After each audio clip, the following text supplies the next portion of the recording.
नमस्कार, मी डॉक्टर उत्तम काळवणे, विभागीय प्रधान, भारतीय योग संस्थान दिल्ली, औरंगाबाद शाखा. करोना रोग आणि योग याच्यावर आपण आज बोलणार आहोत. आपण बघतोय गेले कित्येक महिन्यापासून पूर्ण भारत देश नाही तर पूर्ण विश्वच ह्या करोना व्हायरसपासून परेशान आहेत. करोना व्हायरसच्या भीतीखाली ते जगत आहेत. आपल्याला याच्यातून बाहेर येण्यासाठी आपल्या जो ऋषीमुनी आहेत त्यांनी एक फार रामबाण उपाय सांगितलेला आहे आणि तो रामबाण उपाय म्हणजे योग, प्राणायाम, ध्यान. आणि आज याच्यामध्ये ह्या करोना व्हायरस असेल, कोविड-19 असेल किंवा इतर कोणत्याही रोगापासून जर आपल्याला दूर राहायचं असेल तर मी तुम्हाला आज 6 सूत्री कार्यक्रम सांगणार आहेत. आपण जे 6 सूत्र जर पाळलेत तर निश्चित स्वरूपामध्ये आपण कोणत्याही विकारापासून दूर राहू शकतो. आणि ते दूर राहणं म्हणजे ते कसं आहे ते मी अगोदर आपल्याला सांगायचा प्रयत्न करतो. आपलं हे जे शरीर आहेत, आपलं हे शरीर 3 प्रकारचं शरीर आहेत. पहिलं आहे स्थूल शरीर, दुसरं आहे सूक्ष्म शरीर, तिसरं आहे कारण शरीर. स्थूल शरीर म्हणजे जे आपल्याला दिसतं आहे, ज्याला काहीतरी रंग आहेत, कलर आहे, वेट आहे, त्याला स्थूल शरीर असं म्हणलं जातं. दुसरं आहे सूक्ष्म शरीर म्हणजे आपलं मन, त्याच्यामध्ये आपलं चंचल असतो, एका ठिकाणाहून दुसऱ्या ठिकाणी क्षणार्धात ते कुठेही जातो. आणि तिसरं आहे कारण शरीर म्हणजे आपलं चित्त, ज्याच्यावर लहानपणापासून वेगवेगळे संस्कार घडत असतात. तर आपले हे जे 3 शरीर आहेत, ह्या 3 शरीरावर जे प्रभाव पाडतात, जे होत आहेत, त्याला योग असं म्हणलं जातं. ह्या 3 शरीराला जोडणं म्हणजे योग. योगची डेफिनेशनच आपण जे म्हणतो, जे आपलं शरीर, आपलं मन आणि आत्मा ज्याने जोडल्या जातो ते आहेत योग. योग आणि ह्या योगामध्ये आपलं जे दुसरं मन मी आत्ता आपल्याला बोललो ते म्हणजे मन, ते भयंकर चंचल आहेत.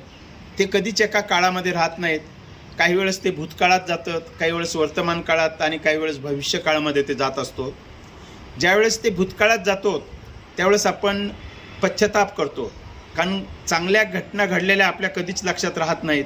ज्या वाईट घटना घडलेल्या असतात, ज्या अप्रिय घटना असतात त्या आपल्याला निश्चित आठवतात आणि त्यामुळे आपण पश्चाताप करत असतो. का केलं, कशामुळे केलं, का झालं, हे नेहमी प्रश्न आपल्याला येत राहतात.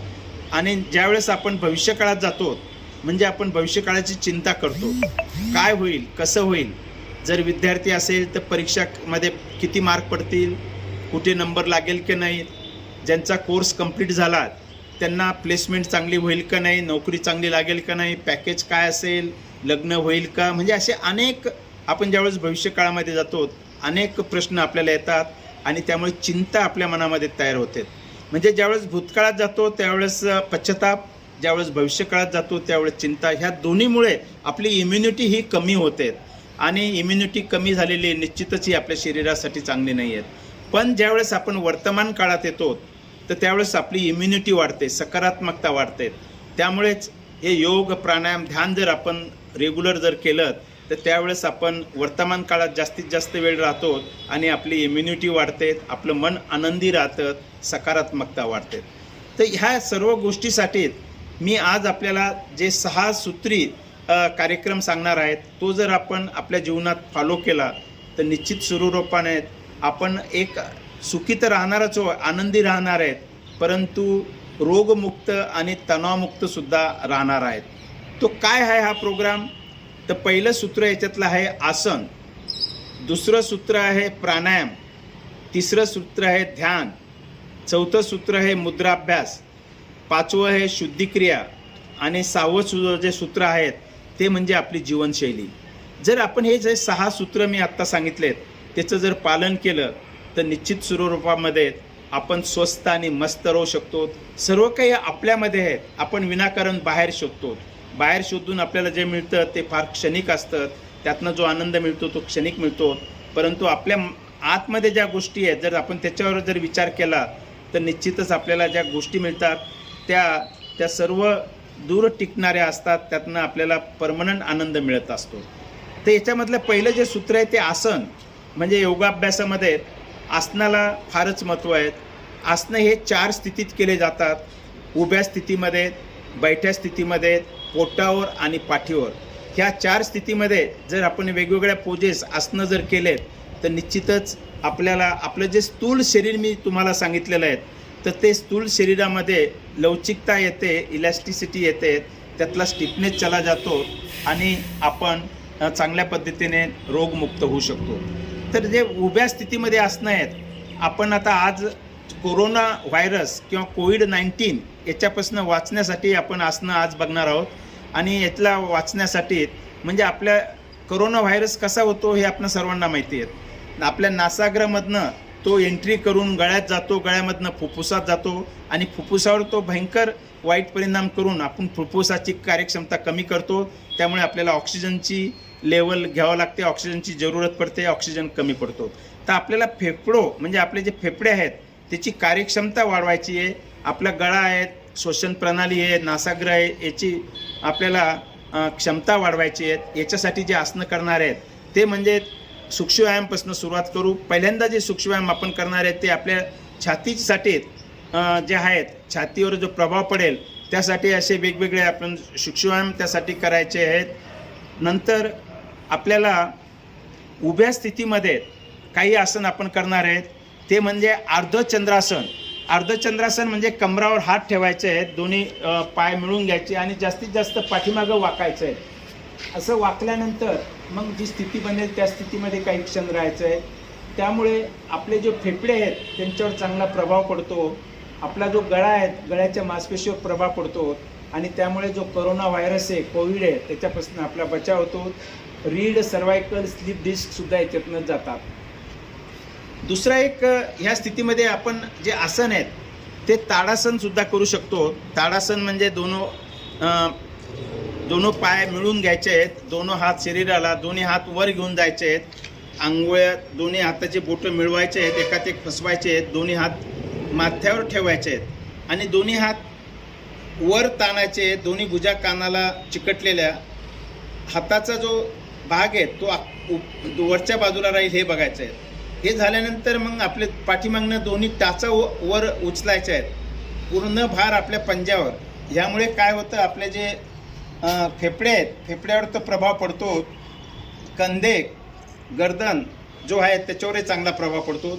थोडेसे 2-4 पावलं पुढे चालायचे आहेत, 2-4 पावलं पाठीमागे चालायचे आहेत. पायावर चालल्यामुळे आपल्या पायाच्या पंजामध्ये जे आपल्या डोळ्याचे जे पॉईंट्स आहेत त्यामुळे दबल्यामुळे डोळ्यांचे पण सारे विकार यामुळे निघून जायचे आहेत आणि हळूहळू हे आसन आपण ह्या पद्धतीने करू शकतो. आता आपण काही आसन बैठे स्थितीमध्ये बघूया. तर आसनावर बसायचं आहे. आसनावर बसल्यानंतर आपल्याला पाठीमागं कसं जाता येईल ते बघायचं आहे. आणि ज्यावेळेस आपण बसतो आसनावर तो त्यावेळेस काय होतं आहे तर काही आसनं जे आहेत ह्या स्थितीमधले ते आपण कसे करायचे मी तुम्हाला सांगतो आहे. त्या पद्धतीने आपण ते आसनं करूया. ते आसनं जी मी तुम्हाला क्रिया सांगणार आहे त्या क्रिया दोन्ही हात आपल्या कमरेच्या पाठीमागे घेऊन जायचे आहेत. आपण अगोदर करणार आहेत कोणासन. कोणासन हे दोन्ही हात मागे जवळच्या जवळ ठेवायचे, दोन्ही पैल मिळालेले, पूर्ण शरीर वर उचलायचं आहे. उचलल्यानंतर तळपायापासून तर डोक्यापर्यंत पूर्ण शरीर एका लाईनमध्ये आणायचं आहे. नंतर आपलं जे डोकं आहे ते ढिलं सोडून द्यायचं पाठीमागं. पूर्ण भार आपल्या हातावर आणि टाचावर राहणार आहे. या कोणासनमुळे आपले जे फेफडे आहेत त्या फेफड्यावर फार चांगल्या पद्धतीने प्रभाव पडतो, त्यांची कार्यक्षमता वाढते. हातावर दबाव आल्यामुळे हातातल्या ज्या मांसपेशी आहेत त्या पण पुष्ट होतात. नाभी आणि त्याच्या आजूबाजूच्या मांसपेशी पण पुष्ट होतात. रीड, सर्वायकल, स्लीप डिस्क याचे पण दोष याच्यामध्ये निघून जातात. फारच चांगलं आसन आहे कोणासन. त्याच्यानंतर बैठ्या स्थितीमध्ये वज्रासन एक आपण करता येईल. वज्रासनसाठी दोन्ही हात बाजूला ठेवायचे, वज्रासनमध्ये बसायचे आहेत.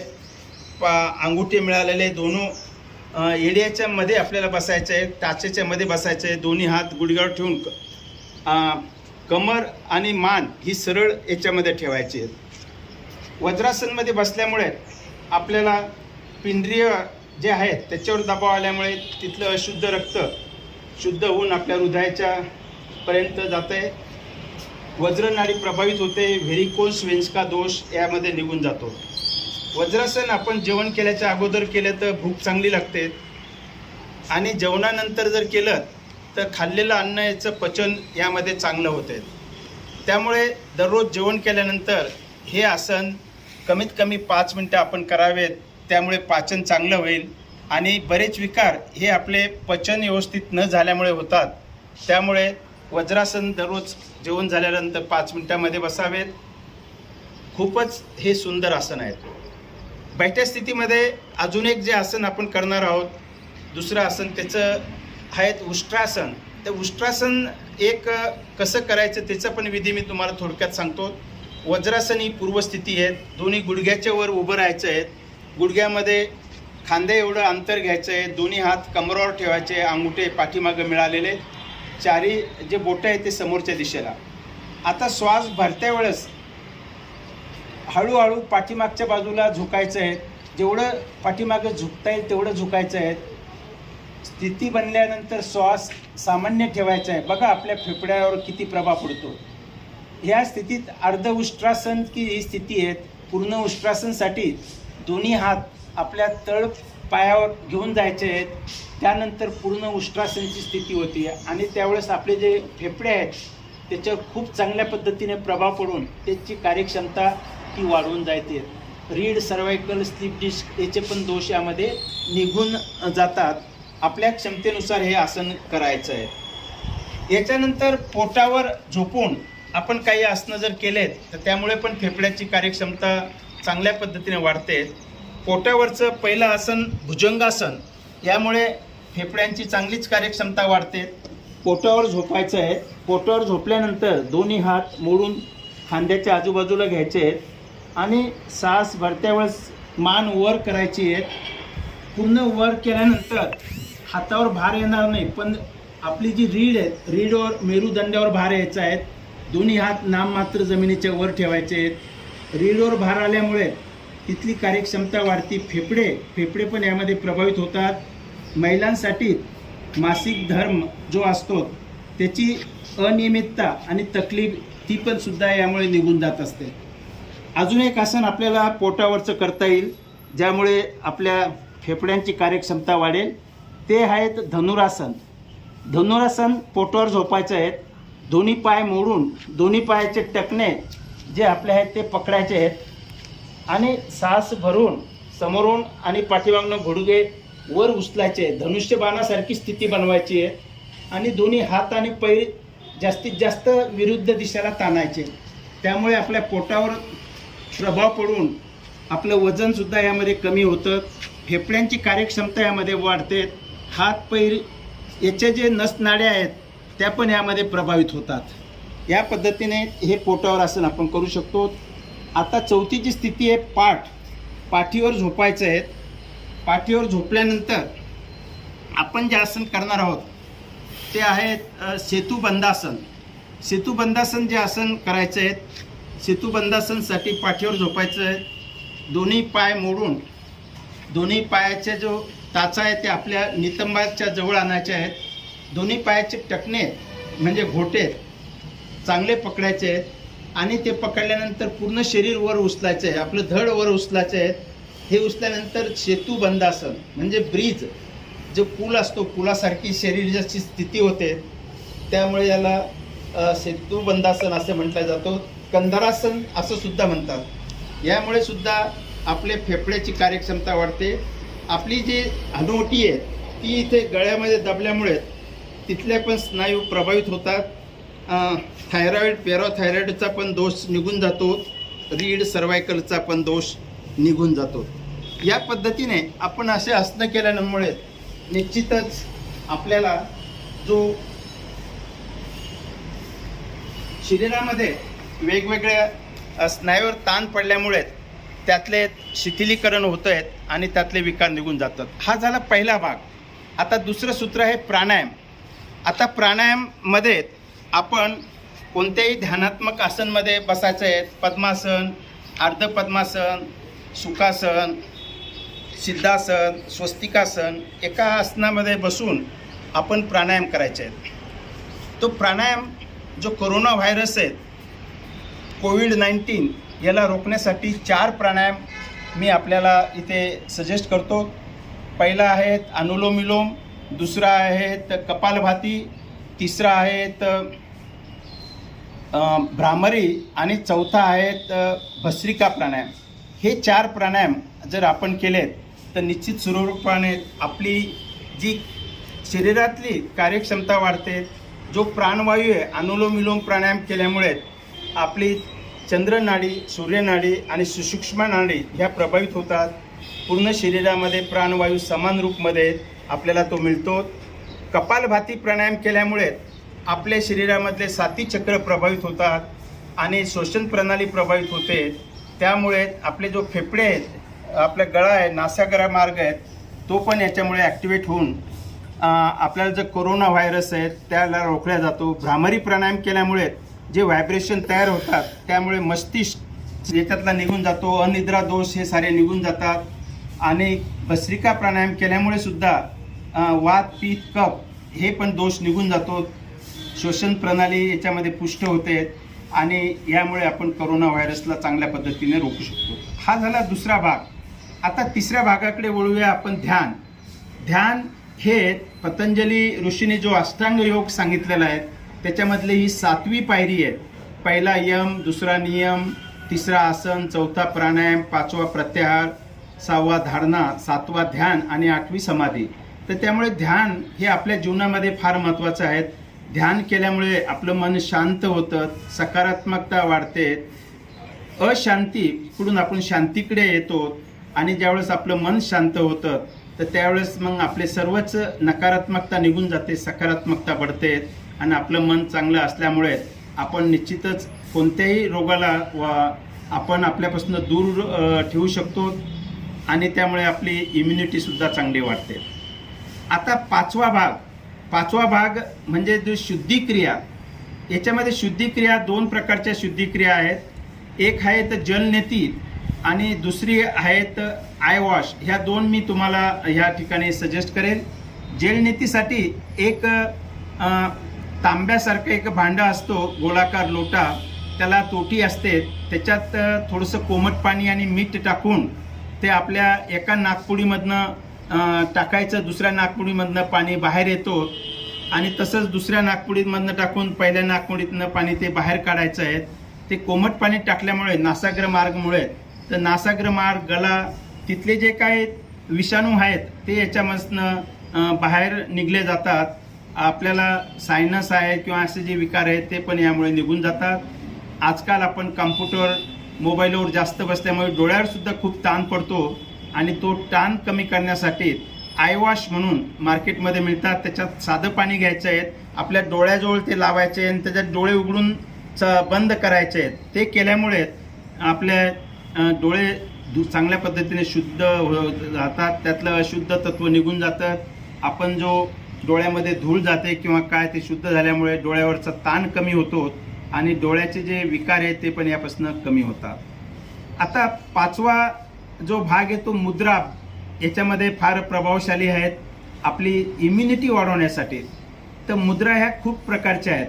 मुद्रा म्हणजे आपले हे 5 बोटामध्ये 5 तत्व आहेत.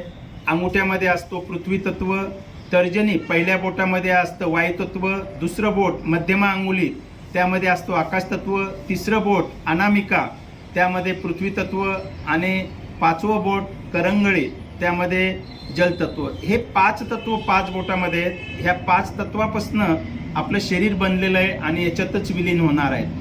तर याच्यामध्ये जे तत्व हे सम असतात त्यावेळेस आपल्याला काही विकार होत नाही, पण यातलं जे तत्व कम होतात किंवा वाढतात त्यामुळे त्याच्याशी रिलेटेड विकार होत असतात. हा अभ्यास मोठा आहे, पण आपल्याला आज करोनाबद्दल आपण बघतोय तर आपली इम्युनिटी वाढवण्यासाठी एक प्राणमुद्रा फारच प्रभावशाली आहेत. प्राणमुद्रा कशी करायची मी तुम्हाला सांगतो. प्राणमुद्रा म्हणजे आपली करंगळी त्याचा अग्रभाग, अनामिका म्हणजे रिंग फिंगर त्याचा अग्रभाग, त्याला अंगुठ्याचा अग्रभाग टच करायचा आहे, थोडासा हलका दाबून ठेवायचा आहे. पहिली आणि दुसरी जो करंगळी आहेत म्हणजे तर्जनी आणि मध्यमा ते एकमेकाला जोडलेल्या सरळ ठेवायच्या आहेत. दोन्ही कलेया आपल्या गुडघ्यावर ठेवायचे आहेत आणि सरळ बसून डोळे बंद करून श्वास घ्यायचा आणि सोडायचा आहे. असं 15 मिनटं सकाळी आणि 15 मिनटं संध्याकाळी जर आपण केलं ही प्राणमुद्रा, तर यामुळे आपली इम्युनिटी म्हणजे रोगप्रतिकार शक्ती वाढते. आपल्या शरीरामध्ये जे विषाणू आहेत, वेगवेगळे विषाणू, व्हायरस, ते आपल्या शरीरामध्ये ते जात नाही आहेत. आपले जी प्राणवायू आहेत, आपल्या शरीरामध्ये प्राणवायूची क्षमता ती वाढते आणि त्यामुळे आपण ह्या विकारापासून दूर राहतो. ही झाली आपल्या मुद्रा सुद्धा याच्यासाठी कार्यभूत आहेत. हे झालं 5वं सूत्र. आणि सर्वात 6वं सूत्र मी तुम्हाला आज सांगणार आहे, ते म्हणजे आपले जीवन शैली.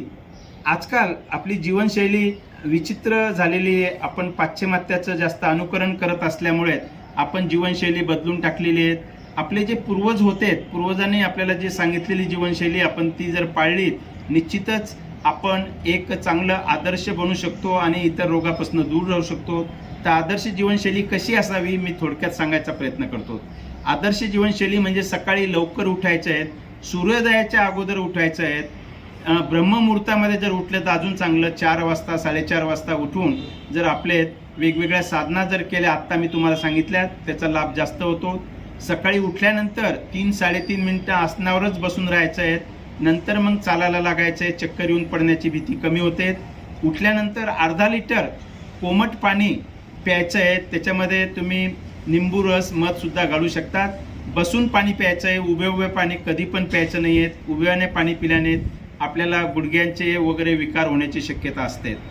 त्यानंतर पाणी पिल्यानंतर मग आपण सकाळचं ब्रश करायचं आहे, आपले सकाळचे विधी करायचे आहेत. त्यानंतर गरम पाण्याची वाफ घ्यायची आहे. गरम पाण्याची वाफ घेतल्यानंतर गार्गल्स, गुळण्या करायच्या आहेत. गरम पाणी घेऊन त्याच्यात थोडंसं मीठ टाका आणि त्या मिठाच्या पाण्याच्या जर गुळण्या आपण केल्या तर आपल्या घशामध्ये, तोंडामध्ये, गळ्यामध्ये जे काय विषाणू असतात ते सर्व निघून जातात आणि आपल्याला जो कफ असेल किंवा काय असेल तो सर्व निघून जातो. ते झाल्यानंतर जलनेती, मी आत्ता थोड्या वेळापूर्वी सांगितली, ती जलनेती करायची आहे. नासागरामधनं पाणी, ती तोटी आहेत, एका नाकात घालून दुसऱ्या नाकातनं काढायचं आहे. दुसऱ्या नाकातनं अर्ध पाणी काढून दुसऱ्या याच्यातनं काढायचं आहे. त्याच्यानंतर आय वॉश म्हणजे डोळ्यांची शुद्धता करायची आहे. आंघोळ करायची आहे. आंघोळ केल्यानंतर मग आपली योग साधना करायची आहे. म्हणजे आसन, प्राणायाम, ध्यान, हे मुद्रा अभ्यास, हे सर्व आंघोळीनंतर केल्यानंतर तिची क्वालिटी ही चांगली सुधारते. सकाळी ही साधना झाल्यानंतर शक्यतो चहा पिऊ नका. अमृतपेय किंवा जे काढे आता बाजारामध्ये वेगवेगळे आहेत ते आपण घेऊ शकतात. तुळशीचा असेल, अद्रकचा असेल किंवा इतर काढे आपण घेऊ शकतात, गरम काढे वगैरे. सकाळचं जेवण लवकर करा. 9 ते 11च्या दरम्यान जर जेवण आपण केलं तर निश्चितच ते आपल्या शरीरासाठी चांगला असतो. शक्यतो नाश्ता न केला, जेवणच केलं, त्याचा परिणाम चांगला होतो. जेवण हे ताजं, सुपाच्य, गरमच जेवण करायचं आहे, शिळं जेवण करायचं नाही आहे. ज्या मोसमी भाज्या आहेत, पालेभाज्या असतील, फळभाज्या, त्या जास्त खायच्या आहेत. कडधान्य आपल्या जेवणामध्ये घ्यायचे आहेत. जेवण करत्या वेळेस आरामसे जेवण करायचे, घाई बिलकुल करायची नाही आहे. जेवण चावून चांगल्या पद्धतीने ते करायचं आहे. जेवण करत्या वेळेस TV, मोबाईल बिलकुल बघायचा नाही आहेत. आणि जेवण झाल्यानंतर 1 तासाने पाणी प्यायचं आहे. जेवण झाल्याबरोबर पाणी प्यायचं नाही आहे.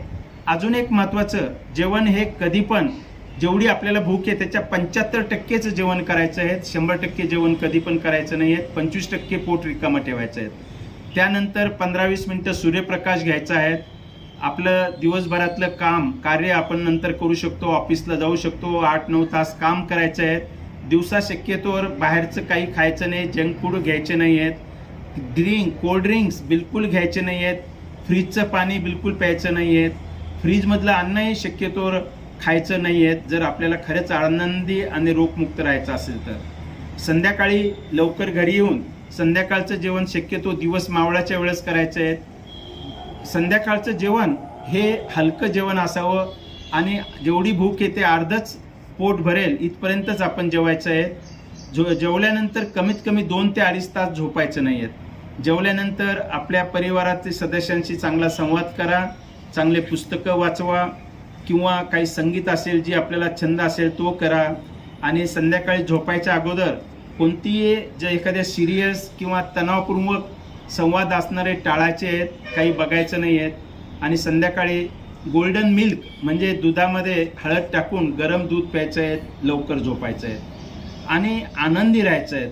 ह्या पद्धतीने जर आपण जीवनशैली ठेवली तर निश्चितप्रमाणे आपण एक आदर्श होऊ शकतो, इतर रोगापासून मुक्त राहू शकतो.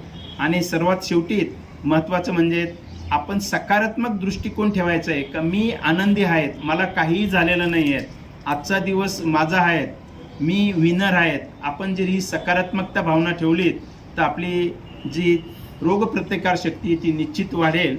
आपण ह्या 6 सूत्री मी आत्ता ज्या सांगितल्या म्हणजे आसन, प्राणायाम, ध्यान, मुद्राभ्यास, शुद्धिक्रिया आणि आपली जीवनशैली, तर निश्चितच आपण कोणत्याही रोगापासून दूर राहू शकतो. आपल्याला कोणताही रोग आपल्याजवळ येणार नाही आहेत, कारण आपली इम्युनिटी, रोगप्रतिकार शक्ती एवढी वाढणार आहेत, ऑक्सिजन लेवल एवढी वाढणार आहेत, आपल्याला बाहेरून काहीच घेण्याची गरज पडणार नाही आहेत. मित्रांनो, ह्या 6 ज्या सूत्र सांगितलं त्याचं पालन करा. स्वतः आनंदी राहा, घरातील सर्व सदस्यांना आनंदी ठेवा, सर्व समाजाला आनंदी ठेवा आणि हे फक्त तुमच्या आणि तुमच्या हातात आहेत.